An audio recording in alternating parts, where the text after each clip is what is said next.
Sa Banga, Aklan, isang binatilyo ang misteryoso raw naglaho sa Aklan River. Hinala tuloy ng ilan. Di umano, hindi ito simpleng kaso ng pagkalunod. Ang ilog kasi pinaniniwalaang may bantay. Nitong nakaraang buwan pa ang fiesta sa Aklan. Ngunit meron pa rin silang pabanda sa tabing ilog.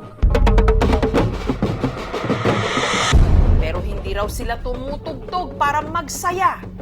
Panawagan kasi nila ito sa kanilang kabanda na ilang araw nang nawawala matapos daw malunod sa ilog. Ngunit may ilang naniniwala na ang binata hindi lang basta nalunod. Di umano may kumuha sa kanya. May kaharian sila dyan sa loob. Naniningil sila pag may nag-iingay at saka hindi kilala kasi yung bata, hindi taga rito. At ang nangunguha raw sa ilog na videohan pa? Meron ba kayong nakikita? Ito ang ilang linggo ng laman ng balita sa isla ng Panay. Ang posible dito, search mo itong area na to. Tungkol sa maaksyon Okay, 50 bars, guys! at dibdibang paghahanap sa nawawalang binata sa probinsya ng Aklan.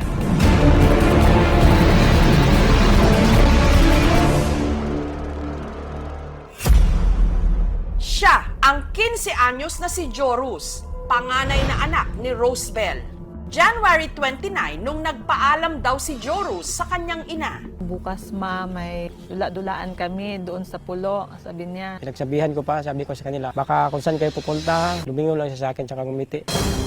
Pagpatak ng alas 2 ng hapon, May na-receive na lang na text na may nalunod nga mula doon sa area ng pulo.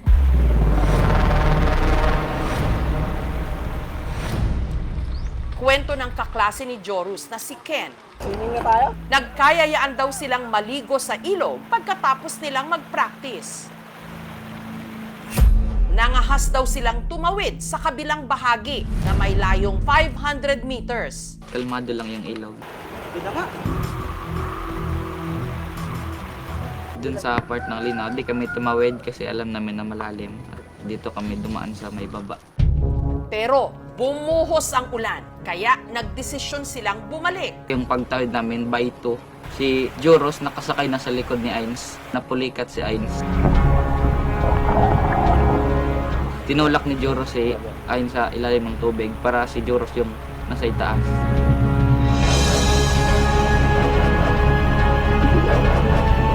Tapos si Ains, marunong kasi siya lumangoy. Bumalik siya ulit sa kabila. Dinala mo ng agos. Napunta siya sa may linaw. Linangoy ulit ni Drian kung siya sa mismo nawala. Hindi na nakita. Yung team po natin immediately conduct search and rescue operation. Naging challenge lang talaga is yung deep water level doon sa site na sa around 15 to 19 feet. Ang 24 kilometers na Aklan River ang pinakamahabang ilog sa probinsya ng Aklan. Yung Aklan River po natin is one of the violent river here in Panay. Dahil sa lawak at laki nito, hirap silang matukoy kung saan napunta o inagos si Jorus. Kaya nagbayanihan ang lahat sa paghahanap. Ito yung mga grupo ng divers, yung mga taga Region 6 na mga taga Philippine Coast Guard. May mga bahagi pa ng ilog na hinukay ng backhoe.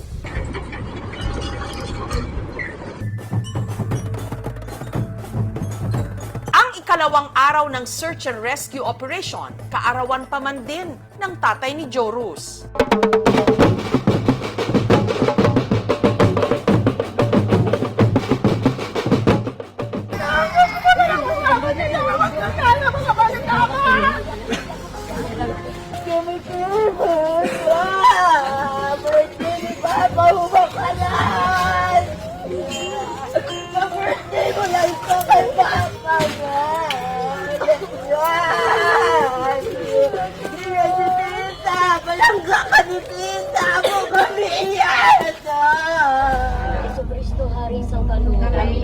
May ilang mga residente na naniniwala na kaya hindi pa rin nakikita ang katawan ni Joros sa ilog dahil meron ritong kumuha.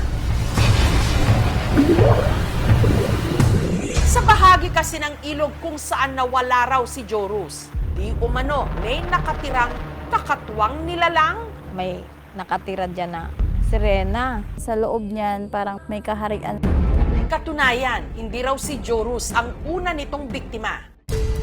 Dekada 70 pa raw, nung ang nooy 14 anyos na anak ng mag-asawang Luz at Jose, misteryoso rin daw na nawala sa ilog. Punong-puno na yung bangka. Pero nagpumilit siya na sumakay ng bangka. Medyo pumailalim doon sa may sinasabing may bato dyan na kung saan ang tubig ay umiikot dyan, ay nahulog na siya.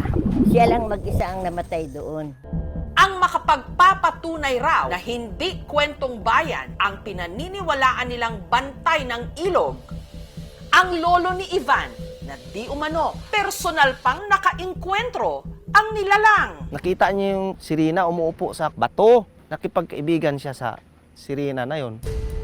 Di umano, dinala pa nga raw nito ang kanyang lolo sa kaharian nila sa ilalim ng ilog. Pag sumisid sa ilalim, binubuksan siya doon. Tapos naghingi siya ng isda doon. Mabait naman daw. Dahil sa mga kwento-kwentong ito, marami na raw albularyo ang dumayo sa ilog para tumulong sa paghahanap. Si Joros na doon sa baba. Parang ayaw siya doon palabasin. Pag lumabas ang Ace of Flower, nasa malayo na yung katawan niya. Pati ang psychic na si Jay Costura, nagtungo ng Aklan. Posibleng doon daw makita yung katawan. Yung search din namin, wala kami nakita eh. Nitong Biyernes, sa muli nilang pagtangkang masisid ang pusod ng ilog, mahanap na kaya nila ang nawawalang si Joros. May napansin po kami na curve doon sa ilalim ng tubig. Malakas po yung current. May butas po siya.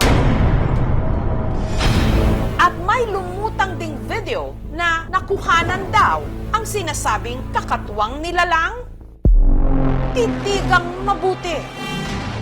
Ano ito? Parang babae na mahaba ang buhok. Parang bantay sila sa tubig.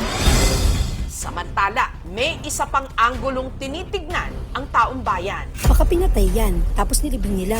May own opinion lang, niyaan nila siyang malunod at tinago ang katawan niya malayo sa river. Kasi may lumalabas na doon ng mga foul play daw. Okay, safety first, guys! Walang bibitiw dahil pilit nating sisisirin ang mga kasagutan.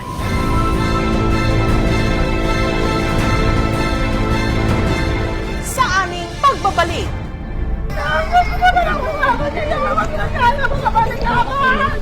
15 anyos na lalaki mula Banga sa Aklan, mahigit 2 linggo nang nawawala matapos malunod sa Aklan River. Di umano ang binata, kaya raw hindi makita dahil sadyang may kumuha sa kanya. May nakatira dyan na sirena. Isang video rin ang nag-viral. Makikita na sa ilalim ng tubig, may nakuhanan daw na kakaibang imahe.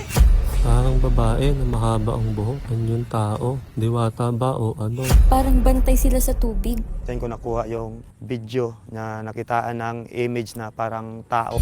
Ang video, kuha ng vlogger na si James. Pinalibutan talaga ako. Marami ditong mga albularyo. Nakita ko, yung isa lang yung sagot nila. Kataw daw or sirena. Pero ayon sa mga residente na nakatira malapit sa ilog, pati na ang mga diver na sumisid nung search and rescue operation, bato lang daw ito na lumulutang kapag mababaw ang tubig. Nasisid na rin po ng mga volunteer divers at saka yung PDRRMO. Yung area po na yun, sa ibabaw kasi merong medyo bundok na site. Yun po ay nagre-reflect doon sa tubig. That's why pag pinang-combine mo po yun lahat, parang makikita mo talaga yung hugis mala sirena. Lahat ng mga bagay na hindi kayang sagutin ng nakikita natin, pinapaniwalaan natin na mystery. So, humahanap tayo ng mga sagot pero hindi siya visible sa senses. Kaya, ang iniisip natin, ito ay supernatural. Yung victim is hindi talaga siya marunong lumangoy. Pigilan namin si Joros na wag nang sumama. Pinilit na sumama sa amin.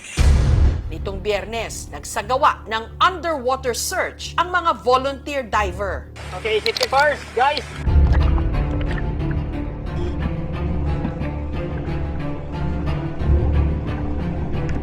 Yung estimate ko po, 1 meter lang po.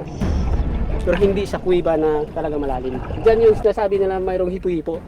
Kaya gumaganyan yung tubig doon, papunta doon. Pero isa lang yung direksyon ng current. Nalinis natin yung area pero wala tayong nakita na katawan ng ni George. Probably mayroong mga structure na umipit sa kanya, yung katawan niya nabaon sa buhangin. Kung hindi talaga siya lulutang, might be na flush out na siya doon sa dagat. Kasi yan Aklan River, ma'am, diretsyo ng tubig niyan papuntang Sibuyan. Samantala, ang taong bayan may tinitignan din na bagong anggulo sa pagkawala ni Jorus. Baka pinatay yan, tapos nilibing nila. Pinatay daw namin at itago, ma'am. Tapos pinalabas daw namin nilunod. Wala kami ginawang ganun, ma'am. Dito, to yun, ma'am. At barkada naman namin, classmate pa namin. Hindi naman namin kayang patayin si Joros. Hindi naman ako naniniwala doon, ma'am. Parang yung isang kasama kasi nila noon, anak ko, parang pinsan niya. Base po sa investigation, we found out na wala namang foul play. Yung mga speculations lumalabas po sa social media, wala po yung basis. Refer na lang po sa pagpo-post ng mga malicious na wala pong batayan kasi po may mga naaapektuhan pong mga individual. Patuloy ang pag-agos ng buhay para kina Rosebel at Joey.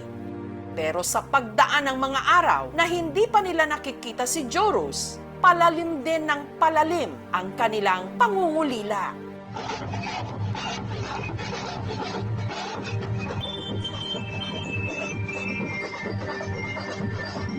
Umuwi na siya.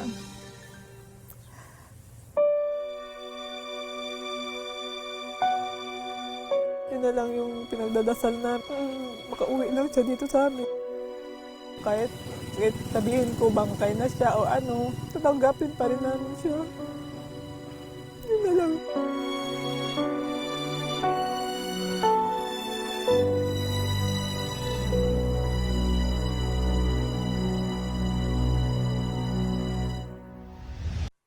Thank you for watching, mga kapuso. Kung nagustuhan niyo po ang videong ito, subscribe na sa GMA Public Affairs YouTube channel. And don't forget to hit the bell button for our latest updates.